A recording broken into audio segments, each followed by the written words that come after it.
All the boys in the neighborhood, they say your black bottom is really good. Come on and show me your black bottom. I want to learn that dance.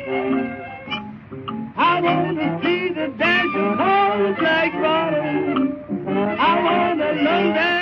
What's up, everybody? Welcome to another episode of Scriptly Adapted. I'm Kyode. And I'm Kate. You always notice how, it's almost like I'm waving the show in.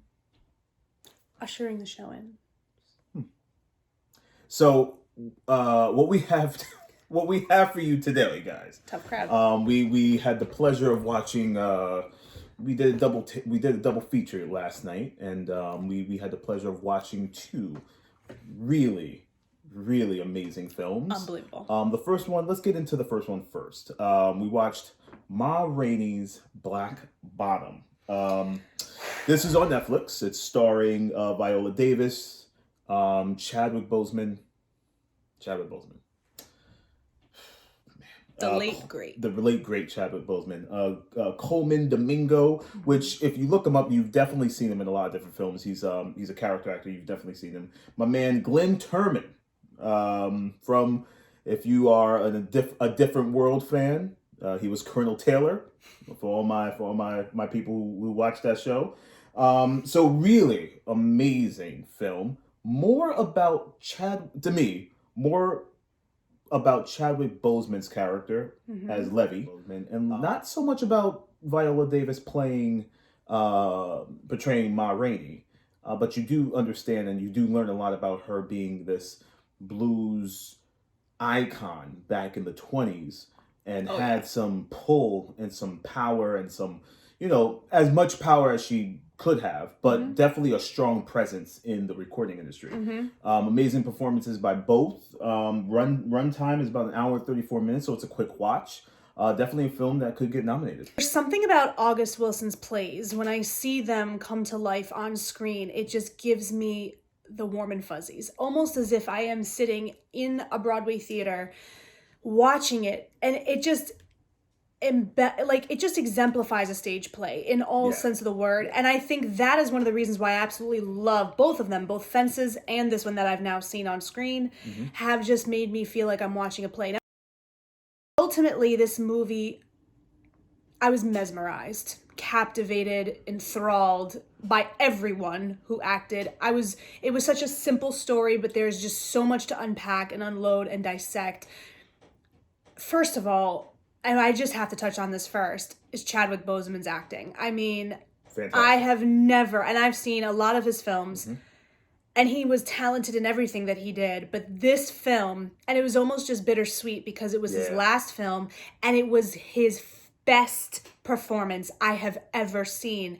I said to Coyote, I hope he wins a posthumous Oscar for this.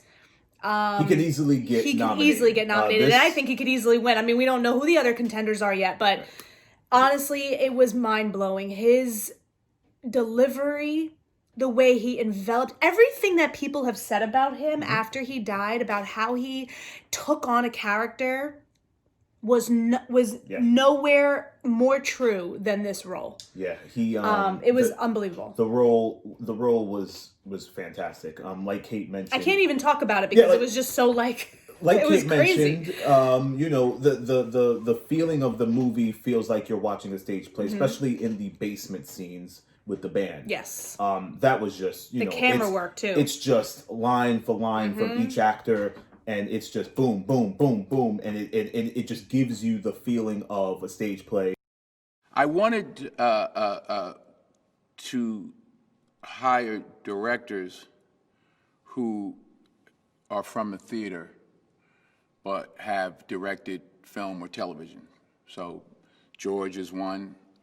Kenny Leon down the line will direct one. Debbie Allen will direct one, and I wanted to mix that with young filmmakers.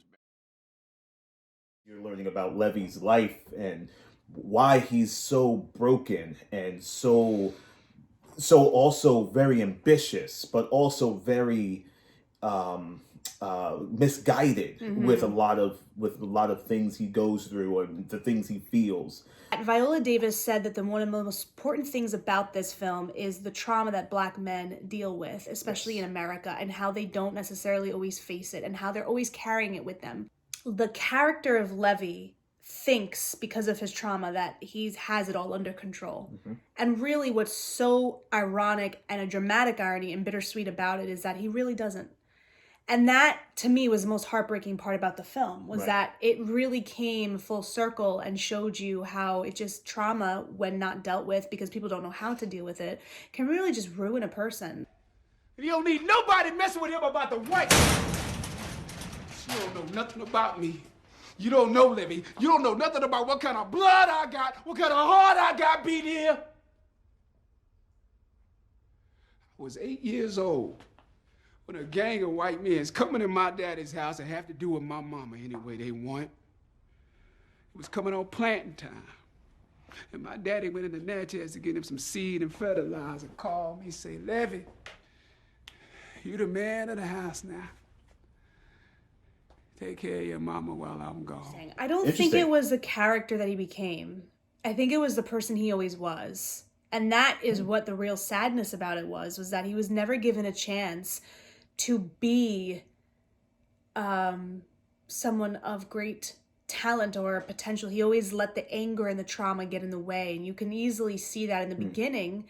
He thinks he has it under control, but he really doesn't. And I think that's what Viola Davis's point was in the article, was that because Black men in this country, because of all the trauma, can't deal with it or don't know how, more appropriately, to deal with it, it lingers and it trickles down into everything that they do, and it affects them and shapes them and molds them. And he wanted to be someone so different. Right. And not to get too deep here, but I'm going to do it, guys. I think ultimately it's a great foil to who Chadwick Boseman was as a person as well. And it's an anti-foil, really, because unlike his character, Levy, Chadwick did not allow what he was going through in his personal life influence who he was as an actor or an artist. And I think that was what was so beautiful about a person like Chadwick playing someone like Levy. They were two completely different people. I loved the film. It was, I can't even actually articulate, and it's been 24 hours, but I can't even articulate how it made me feel. Check it out. It's on Netflix. Ma Rainey's Black Bottom, starring Viola Davis, Chadwick Boseman, and a great ensemble cast.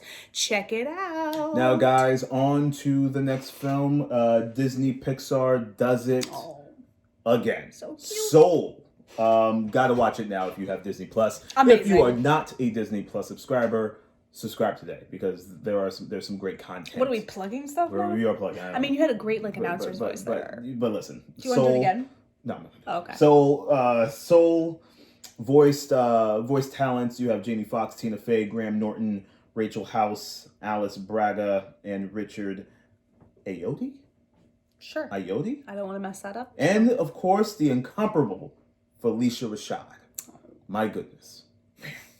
I love me some Felicia Rashad, man. I wish she was my mom to yell at me and punish me, because I would be like, yeah, sure, I'll do anything you I'll say. do whatever you say, because there was one part where she said something, and I was like, oh my God. Yeah. I heard Claire Huxtable in that. Claire Huxtable, 100%. I heard that. But my God, guys, Soul, beautiful animation. Beautiful animation. Storytelling is fantastic. It reminds me of, Inside Out. Yeah. The other Pixar movie. You'll get the other Pixar movie, they only did two. Listen, you'll get the gist of it. You'll get the gist of it. What I mean. Oh God. Wow, it's soul searching. Basically, it's understanding who you are. That is 2 for 2. It's understanding who you are as a person and purpose and life and living it to its fullest and not being bogged down by chasing dreams, but just love and appreciate what's in front of you. Fantastic. I will say, I had time to think about it. My only slight gripe about it, I'm not a fan of Jamie Foxx's voice as animation, and I didn't think much about that. His voice didn't do much for me. But other than that, one of the best, if not the best, Pixar Disney movie I've seen. It's definitely up there. It's definitely my top Definitely my top 5. Yeah. Well, all right. Absolutely in my top 5. Let Kate delve into this for a second. Absolutely my top 5. It was awesome. A little deep. Probably, don't take your kids under like 7. They're probably not going to understand fully what it's about. Probably not. But there's just a lot to talk about. And I think ultimately the real takeaway from it is not even finding your passion or your purpose, but understanding that that's a journey, number 1. And number 2, you can be okay with where you're at while aspiring for more. Right. But I feel like the lead character was so obsessed with thinking that he needed something more, needed something else, that he was missing all the good moments in his life, and none of them mattered to him unless he could obtain what it was that he was trying to. And there was one part in the film where one of the characters gives him an example and says, well... Great example, by the way. Yeah, it was just phenomenal. It hit so hard. But she was like, he performed with her in a band, and he said, I just thought that I would feel different. This is something I've been chasing my whole life, and it's finally happened, but I don't feel as excited about it. And she said, well, there were 2 fish in the sea, and one fish said to the other fish, I want the ocean. I'm looking for the ocean. Where's the ocean? And the other fish said, you're in it. Right. And that fish A said, but no, this is water. I want the ocean. And I think sometimes, you get so caught up in constantly looking in the future and constantly saying, okay, well, I want more, that you can't appreciate the beauty of the thing that you're actually seeking is actually happening to you. Right. And I think that was the real moral of the story for me. His character was a very round character. Right. Yeah. Progressed, matured, understood, went through a journey, but it was beautifully done. There was one point in the film where it actually looked like we were watching a real jazz concert. It was surreal. This film, there was something about the story and the feeling of this place that demanded something else. The jazz itself is almost like another character in the film. The music is just amazing, and they have Baptiste at the helm, a great jazz musician. Jean-Baptiste did a phenomenal job writing all the jazz music that you hear in the film, and the animators animated to his finger movements. The jazz was beautiful, and I love that aspect of capturing that Black culture again with jazz music. Looking at Black animation, with some of these characters, and especially with the detail. There's one scene where Joe, voiced by Jamie Foxx, goes to the barbershop and he's getting a lineup, right? And he says, give me a line, or, and his barber gives him the line, and you can see the line. Black communities and Black people watching this film understand that. They get it. But also they appreciate that because it is detail beyond what we would think Disney or Pixar animation would do. But now we're starting to see this progression of storytelling. It came from Coco with the music and the heritage and culture, and now we're seeing it just in almost thankfully in every Pixar Disney film that's done. We're seeing the representation in a proper way for brown people to understand and see and enjoy.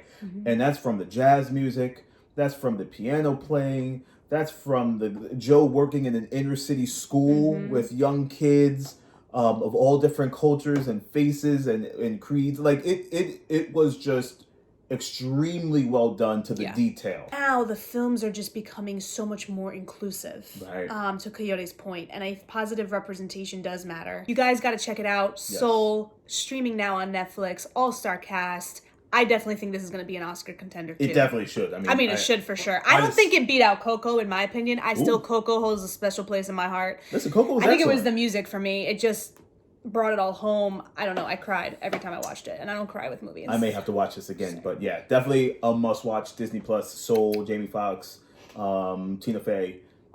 Again, 2 great films that you can watch now on these streaming services. Must-watch from Scriptly Adapted. I ain't like you, Color. I got talent. Me and this we's tight. If my daddy had known I was gonna turn out like this, he would have named me Gabriel. I'm gonna get me a band and make me some records. I done give Mr. Stutter Man some of my songs I wrote, and he said he gonna let me record them when I get my band together. I just got to finish the last part of this song. See the dancing on the black bottom. I wanna love that dance.